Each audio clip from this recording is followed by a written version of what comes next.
Let me start by asking us, what do you think? I want answers from 3 people. What do you think,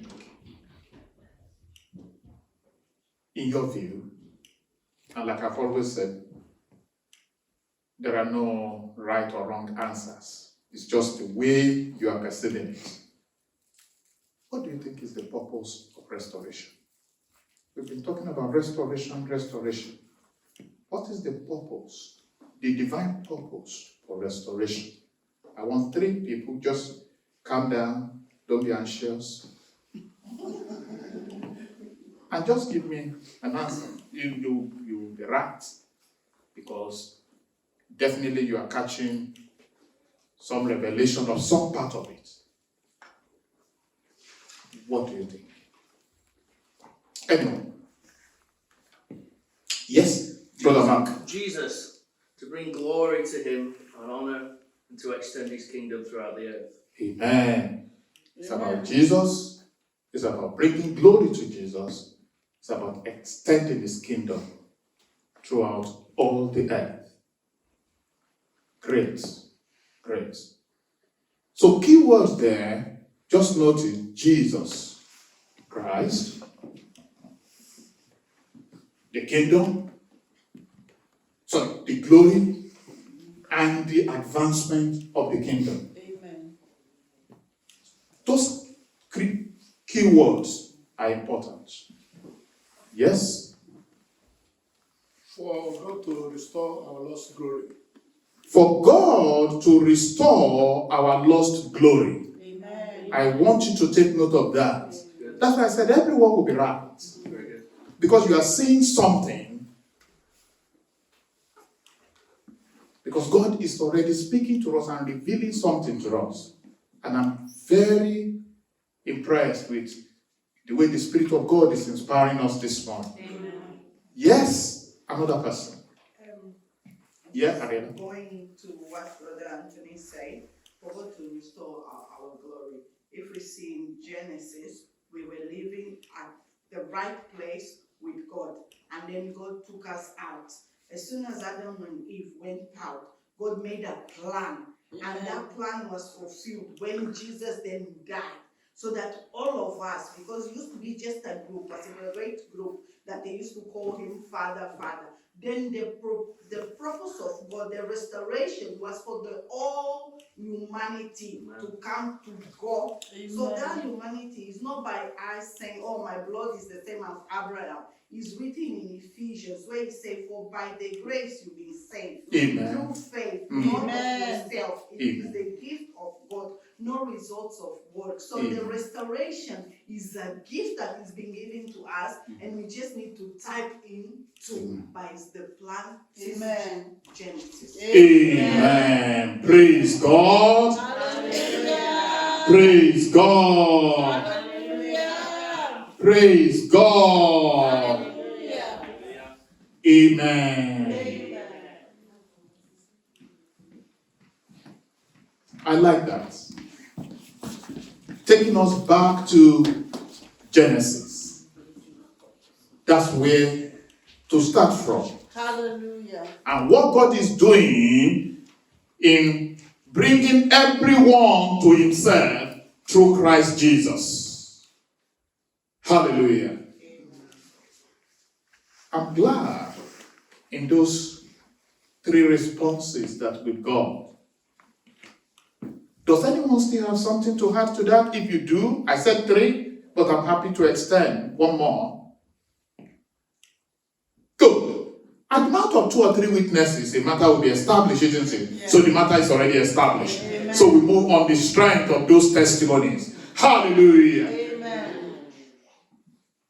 Pastor, please, I'm sorry, I'll have to say this. I think it is a sign for the children of God. Okay. A sign for God's people. For God's people. Amen. Amen. Hallelujah. Hallelujah. Amen. I also believe that through the forgiveness, so that we can be restored back to the lost glory. Oh, amen. Praise God. So, forgiveness is part of the things we need in order to return to the glory. Amen. Praise God. Okay. Amen. So, that's fine. Now, I want you to turn to Psalm 8. Let's start from Psalm 8.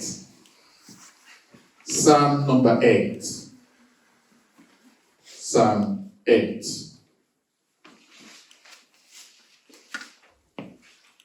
Psalm 8 appears to be a revelation caught by the psalmist. The psalmist caught a revelation there that is important for us to look at, even as we discussed this morning, the purpose of restoration. Amen. Whatever God does is for a purpose. Amen.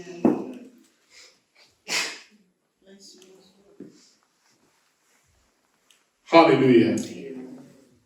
Whatever it is that God does is for a purpose. Amen.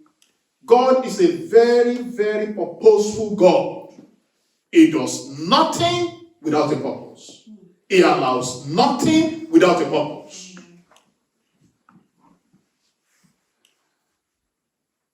He is a God of purpose. And the psalmist in Psalm 8 caught a revelation of something that happened. He said in let's go to verse 3. When I consider your heavens, the work of your hand or your fingers, the moon and the stars which you have ordained. What is man that you are mindful of him? What is man that you are always thinking about him? What is man that you consider him so significant? So significant. Hallelujah. I pray for healing for all those who have allergic reactions in Jesus' name. Hallelujah. Restoration of health. Amen. What is man that you are mindful of him? Does another translation put that in a different way? Mindful of him. So that it's clear to all of us.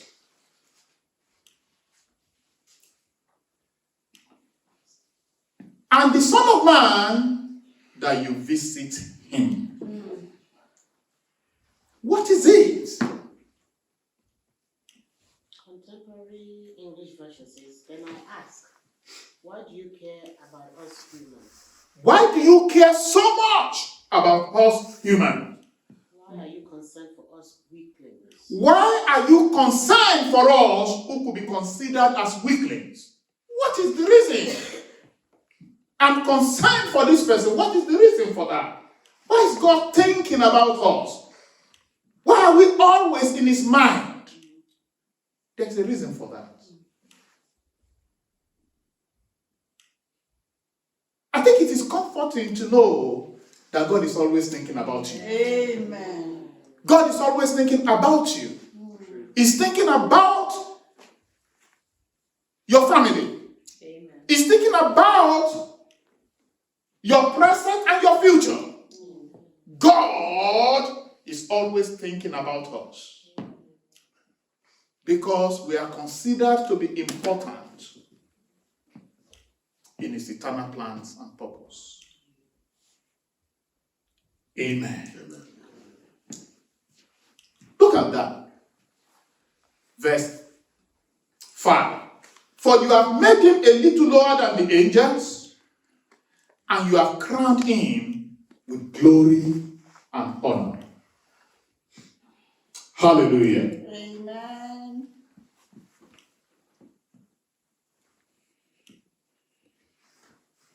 Amen. And now, I've told you before that same word, that word is actually Elohim. So just bear that in mind. So, but you have crowned him, because we are not going to that one today. You have crowned him with glory and honor. When God created everything, the psalmist saw, and you know that the scripture already says in Psalm 19, if you go to Psalm 19, I just want you to catch something. In Psalm 19, the Bible says, the heavens declare the glory of God, and the firmament shows his handiwork. Day unto day utter speech, and night unto night reveals knowledge. There is no speech nor language where their voice is not heard.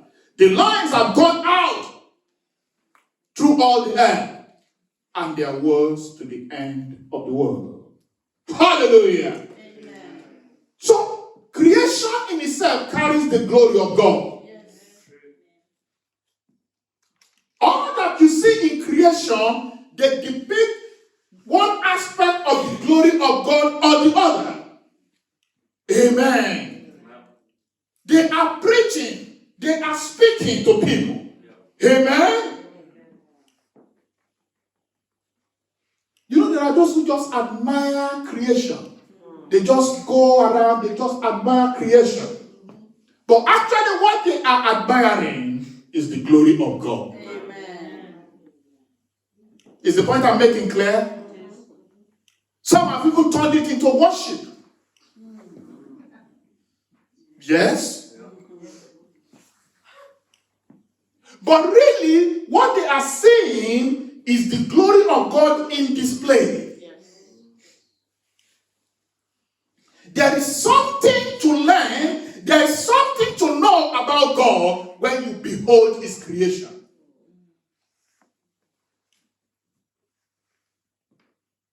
It brings amazement to you. You see one rock like that, and you wonder who shaped it. You see another beautiful bird somewhere, you wonder, wow. You see the flowers. They all reveal the glory of God. But can I tell you something? None of them, as beautiful as they are, as amazing as they are, none of them carry the measure of glory that God has bestowed on you and on me. Amen. The greatest revelation that God wants people to see is not in the universe. It's not in the in the creation of birds, animals, mountains, as beautiful as they are. The greatest glory of God is to be carried by man. Amen. You don't understand what I'm talking about. He said you crown him. You have crowned him with glory and honor. You have bestowed prestige upon him. The ultimate glory of God is going to be revealed in the universe, not by mountains, not by birds, not by the firmament, but by man. Amen. Are you following me?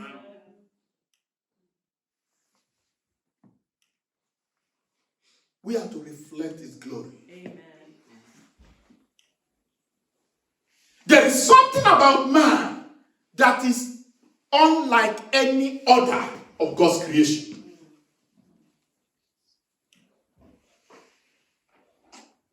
I want to go back to where, I'm going to start from where Ariella quoted. Let's go back to that Ephesians chapter 2. Let's go there quickly. And I want someone to read that for me from either Amplified or one of the newer translations, because there's something there I want us to grasp this morning, regardless of what our understanding has been before. Ephesians chapter 2, I'm actually going to verse 10. But before I get to verse 10, let's quickly see what we have. It says, for by grace you have been saved through faith, and that not of yourself, it is the gift of God. Not of works, lest anyone should boast. Look at verse 10. For the reason we are saved by grace is for something. And I want you to look at one word used there. It says, for we are his workmanship, created in Christ Jesus for good works, which God has prepared beforehand that we should walk in them. I want you to look for me what that word workmanship is. For we are his workmanship.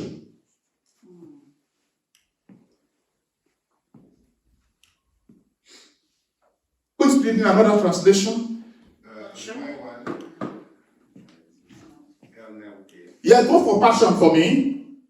We have become his poetry, a recreated people that will fulfill the destiny he has given each of us. Amen. We have become his poetry. Amen. Joined to Jesus, the anointed one.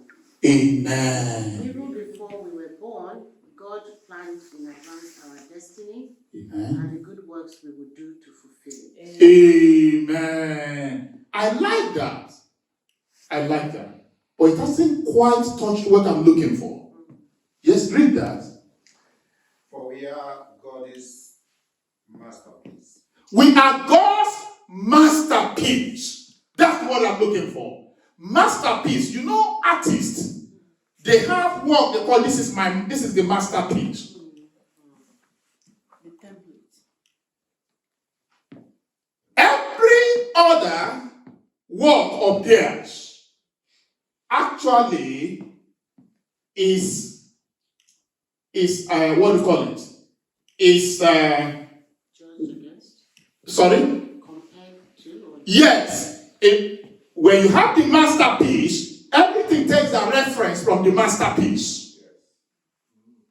We construction we do a lot of master plan where you do a master plan first and everything have to clutch with the master plan, otherwise won't work. Amen. Can you see that? So really, God has made us his masterpiece. Every other thing derives from that. The pattern. Yes. Are you getting this? I wish I had amplified. Amplified says, Is it amplified? I know one of the translations. Go on. Amplified says, it says workmanship, but then it says masterwork. Masterwork. So if you don't know what masterpiece, masterwork, that means all other work, this is the height of the work of God. We are the height of the work of God. Are we getting this point? Yes, sir. The highest, the best. Your masterpiece is always your best. Hallelujah. That is who we are. That place is not just saying we are laborers.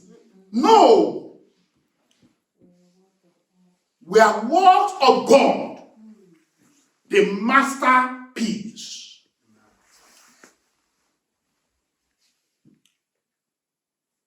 Amen. And when he made man, he crowned man with glory. Amen.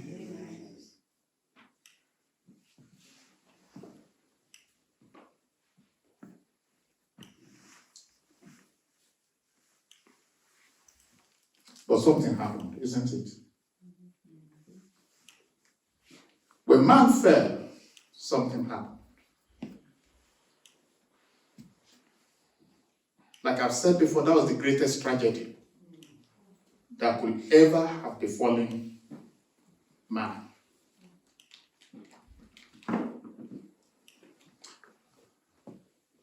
Are we together?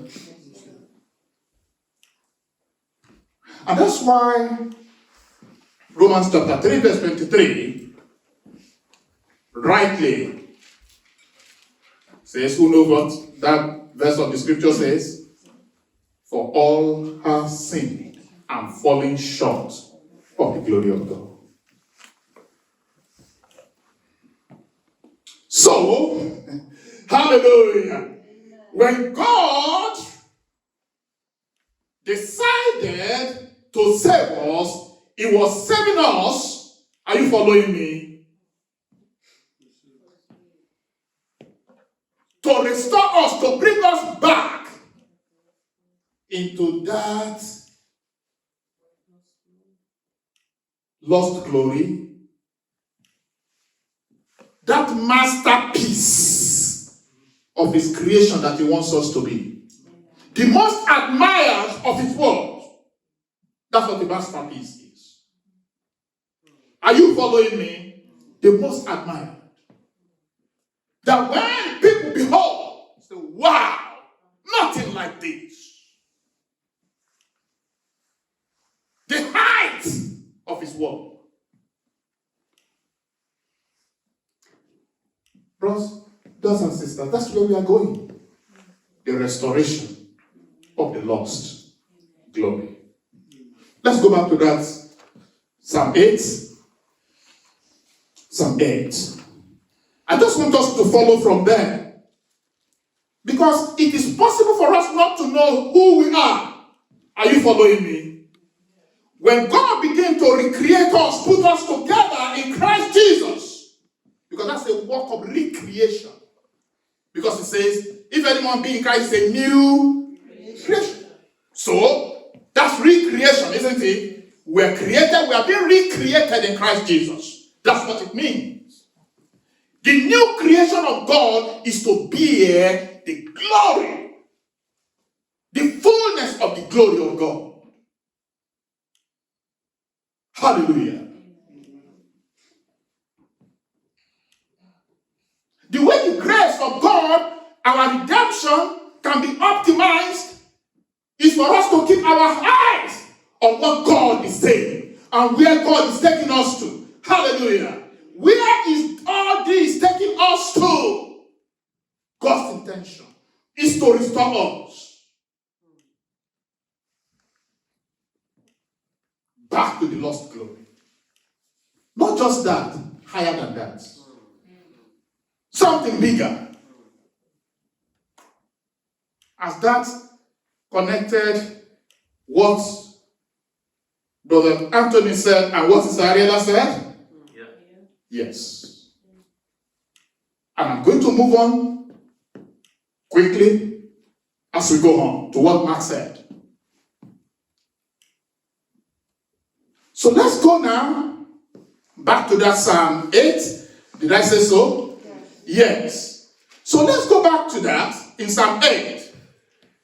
Look at what followed. All sheep and oxen, even the beasts of the field, the birds of the air, and the fish of the sea that pass through the path of the seas. O Lord our God, how excellent is your name in some part of the earth. In all the earth. You remember what Psalm 19 says? The firmament. They declare the glory of God. Isn't it? The heavens declare the glory, and the firmament is praised, yes. He said there is no place where their voice is not heard, because they are everywhere. You see, when people go to the moon, or they go to, say they want to go and explore Mars, they want to go and explore this, what are they trying to look at? The glory of God. It's not a new invention. It's just a discovery of the glory of God. Every discovery is just an attempt to see the glory of God in creation. But the real beauty is in us. Amen. As I was reading my scripture, just bringing us back to where Christ comes in, I found something in Hebrews chapter 2. I'm taking it that several of us were Bible students. In this church, you cannot but be a Bible student. In Hebrews chapter 2, there is a statement there that I'm sure you've seen before, that is a reference to that Psalm 8. And I want us to pick from that this morning. Chapter 2 says, Look at verse 5. For he has not put the world to come of which we speak in subjection to angels. Oh, are you following? Now we are talking of angels. You know, that's what I'm talking about.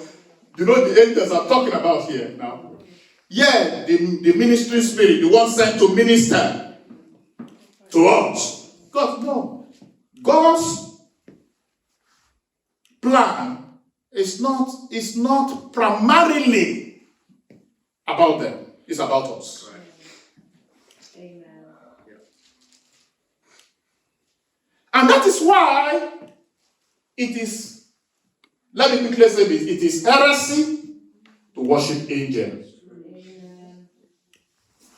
Are you following me?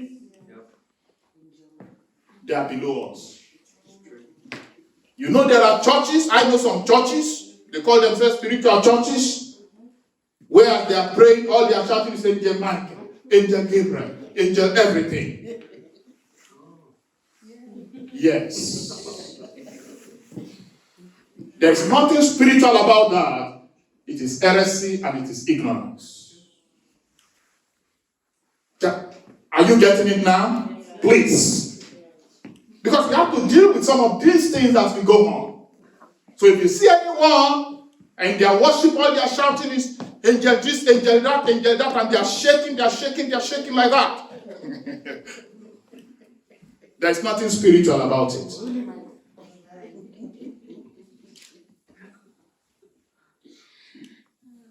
Hallelujah! Verse 6. But one testified in a certain place, saying, one discovered something special somewhere. Look at what he said. For what is man that you are mindful of him? Do you remember that passage? Yes. Do you remember where we are coming from now? Yes. Look at that. Or the Son of Man that you take care of him. You look after him. You watch over him. You engrave him in the palm of your hand. That you cannot forget him.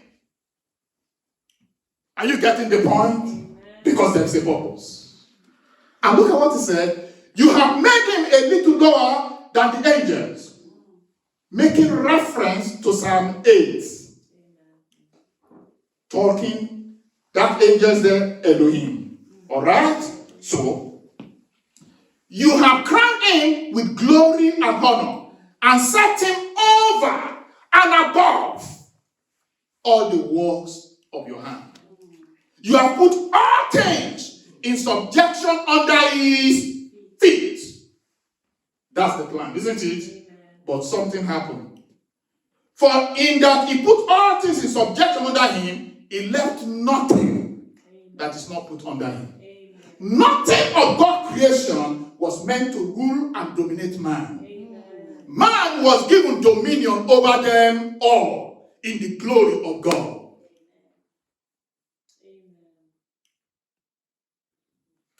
I'm sure someone will be wondering, wow! So that's God's intention for man. Yes. He said there's nothing that is not in subjection to us. Are you following me? If he has lifted us above the angels, how much more the ones they call fallen demons? To tell me. You getting the point? Yes. So behold, I give you authority to trample upon scorpion, upon serpent, and all the powers of the enemy, and nothing shall by any means touch you. Amen. It comes from revelation. Amen. Man is not created to be equal with devil. Mm. We don't struggle about them. Amen. We cast them out. Amen. Can you see where authority comes in? Because of understanding. He said there is nothing else created that is not put under subjection, under the feet of man. The original man. Do you get the point? We must be confident of this. I remember a man of God I was reading about him. And this is real encounter. This is live encounter. He was sleeping and something made some noise in his room and he woke up and he saw some funny being in reality. And he said, "Is this you, Satan?" He went back to his bed and slept. So there was a disguise, some funny fallen angel put on some disguise, maybe to scare him, to make him become afraid and fidget from his bed. Some of us would have done all night that night. Say, inside this house? No. Oh, the blood of Jesus must answer tonight. Hallelujah. You know what he said? He just looked and said, "You?" And he went back to bed to sleep. That's the best we can do for the devil. And all of his angels, all of his court, regardless of whether they put on an ugly face, or they put on a scary one, or they put on a beautiful one, it doesn't matter which one they put on. They are all disguised. Hallelujah. In fact, he didn't say anything more than that. He just went to sleep. He didn't utter a word of prayer. He just went to sleep. You know why? You are too small. That will pay the enemy. So you are too small. I don't have any business with you. You can't. There's nothing you can do to me. I'm going to sleep. You can't waste my time. What a level of faith. But that is a man walking according in the glory of God. Hallelujah. By revelation. Hallelujah. He wasn't doing it. It wasn't arrogant. No. It was the reality of his revelation. Amen. Under my feet. Hallelujah.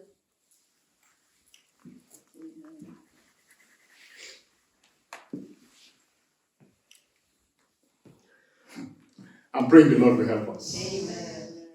You getting this point? Yes. Let's go on now. But something happened. I don't like the way this one goes. The next word there, what is it? Huh? In that verse, what is the next one to put under him? Not everybody. No. But, you know, that's a deviation, isn't it? But now, we do not yet see all things put under him. So he puts everything under him. There was nothing left, full stop. But currently, as it is, something had gone wrong. And the purpose of restoration is to remove that box. Yeah. The box should not be. God wants us to come to the point where he says, "And now." Amen. Yes. All things are brought under him. But we have the good news. Amen. We have the good news. Amen. Because there's another box. Have you seen another box there? Amen. That is the purpose of God. Look at that. But we see Jesus. Hallelujah. We have a revelation of Jesus. Look at that. Who was made a little lower than the angels for the suffering of death, crowned now with glory and honor. Amen. Hallelujah. So in his humanity he came to bear the glory, to show the glory that is due for man. Amen. Hallelujah. Amen. That's why he had to be born. To put on, to identify with us. But him, we can see. Look at that.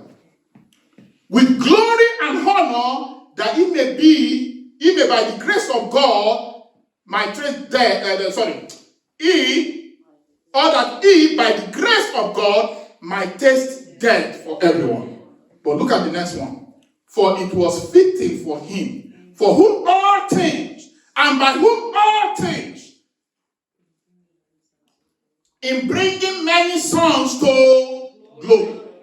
To make the captain of their salvation perfect through suffering. Look at the next one. For both he who sanctifies and those who are being sanctified are all one. Amen. For which reason he is not ashamed to call them brethren. Perfect identification. The purpose of God is to bring us to that point where Jesus, crowned with glory and honor, hallelujah.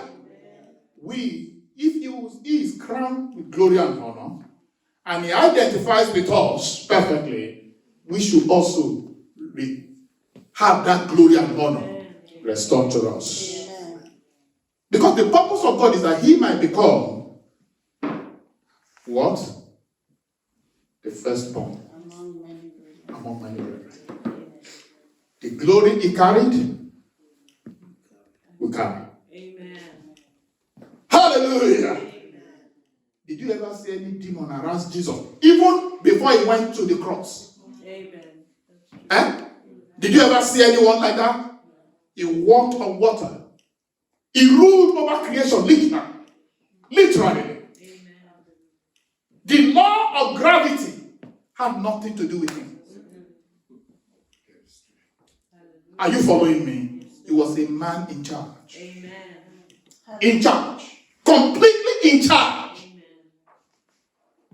And in his resurrection, in his ascension, even greater glory is bestowed upon us. Amen. So it was not just a restoration to what Adam had, because the scripture tells us, it said, the first Adam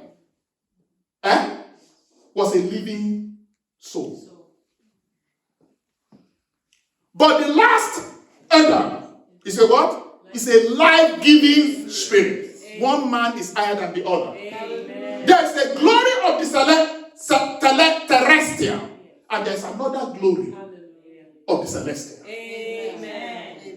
As we are born the glory of the fallen man, so we will bear the glory of the risen Christ. Do you know where, have you seen where God is taking us to? Amen. The purpose of restoration is to restore not just the Lord's glory, a greater glory than what Adam had. Amen. The glory that was on Jesus Christ. That is on Jesus Christ. Hallelujah. Hallelujah. Amen. He told the Father in John chapter 17, he said, the glory that you have bestowed upon, you have given me, I have bestowed upon them. Amen. Are you following me? Hallelujah. There's a greater glory released upon humanity at the death and resurrection and ascension of Jesus Christ.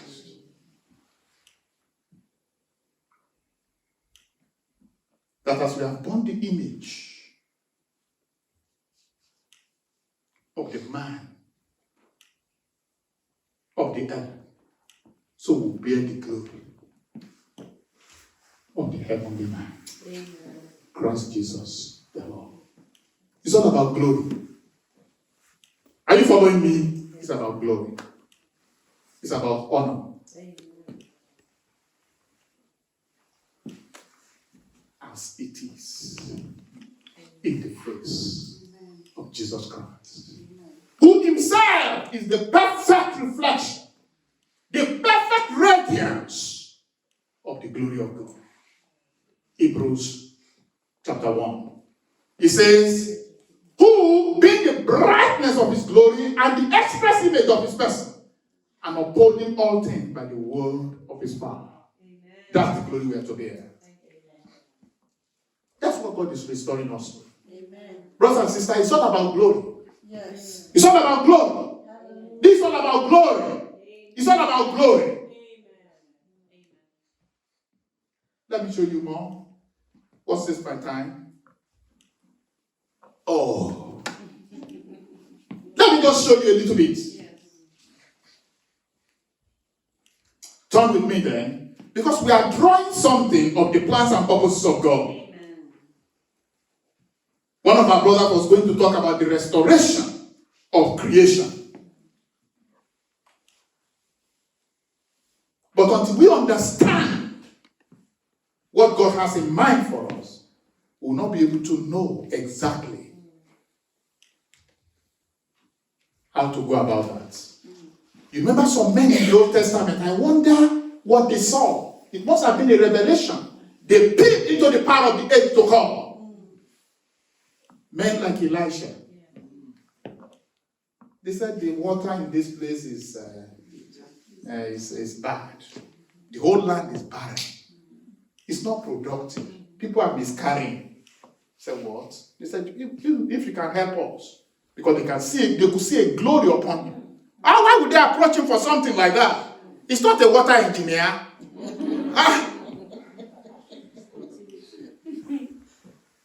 It's not United Utility.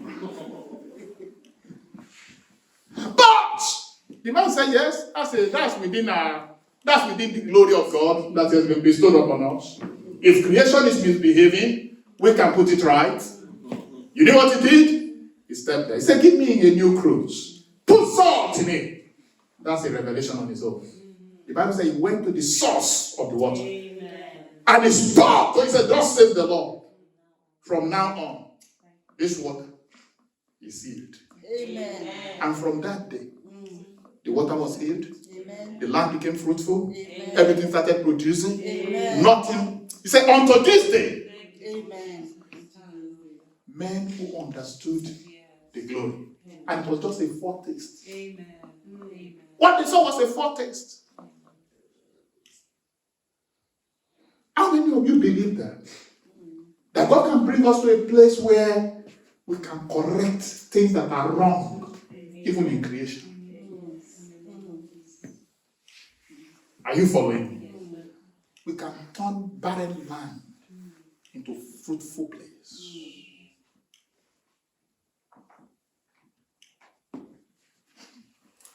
May we reclaim that glory, even on this planet Earth, in Jesus' name. Amen. I don't want to die before I start enjoying this height of glory.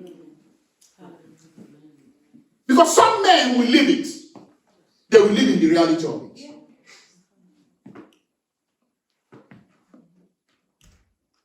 Amen. Amen. Men who can just look and say, well, if something is wrong, let's put it right. How do you speak to a storm? Just be quiet. Peace, be still. And it was still. Men reflecting the glory of God. Amen. There was something going wrong in creation, isn't it? Everything was peaceful before. It's okay, that's fine. May the Lord help us. Amen. Look at Romans chapter 8 as I begin to close. And I'm going to say something about this glory, about this advancement of the kingdom in one word before we close. Is that okay? It's not about glory, it's all about the kingdom. It's all about glory, it's all about the kingdom. Hallelujah!